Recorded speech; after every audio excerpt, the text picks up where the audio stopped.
I'm Dr. Jane of AskAnAlly.com. Many of us have challenges with our families of origin and the families we grew up with. Time for a Change wrote in.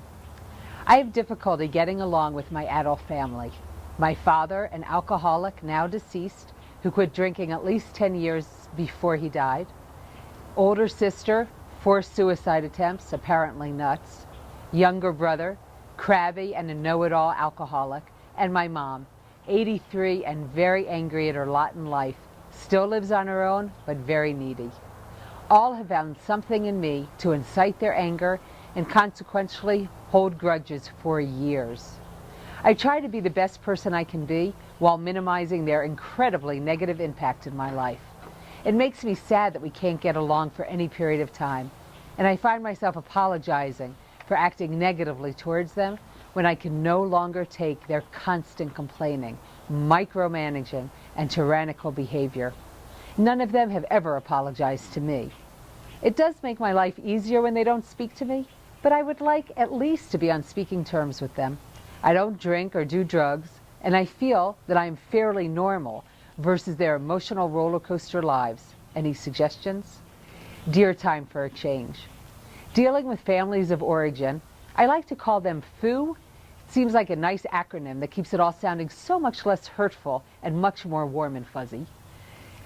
Our families of origins, our FOOs, can be extremely hard. Even in the best of circumstances, it can be complicated.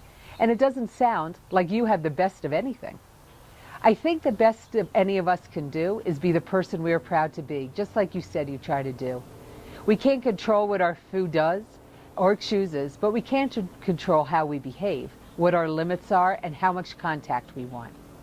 If you make conscious choices, don't apologize for what you aren't sorry for, and do nothing that you are going to resent, I believe that you will have plenty of room to be generous with your heart.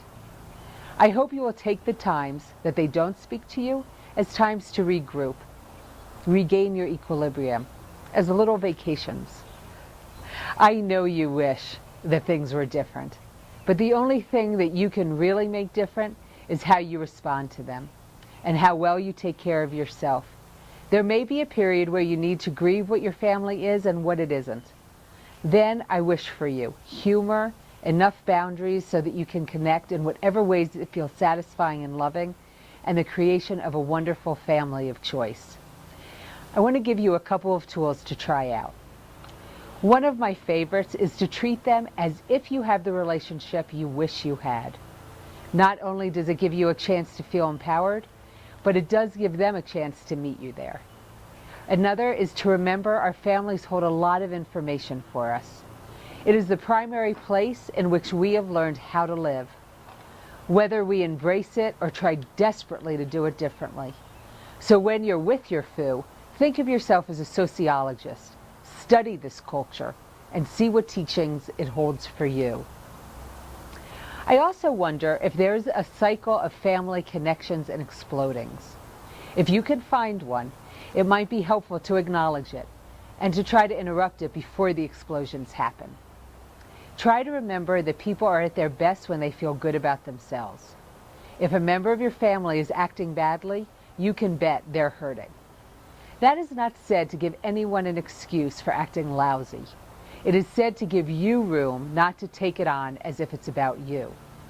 It gives you a path in which to separate from the situation. Sometimes it's helpful even to say it out loud. Someone says something to you or does something that feels hurtful or triggering, and you say, "Wow, I'm sorry you're feeling so badly." It has a chance to diffuse what's going on. Another tool. It is of utmost importance that you understand your own issues. If you get triggered, it's yours, no matter what the other person did or didn't do. If you take ownership of your behavior, you are more likely to be able to change it and less likely to take responsibility for what isn't yours and what you can't change. Here's another.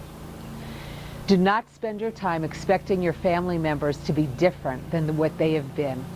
Unless one or more of them is in therapy or studying Buddhism or in a 12-step program or working on their own issues in some other way, the best predictor of future behavior is past behavior. Having satisfying contact with them means figuring out how to have that contact given where they are in their lives, not where you wish they were. Think about taking a little break before you can no longer take their behavior. Take a little break when you are still feeling strong, in control, and less pushed about by your family dynamic. Here's the most important part: support and humor, support and humor, support and humor. Thanks.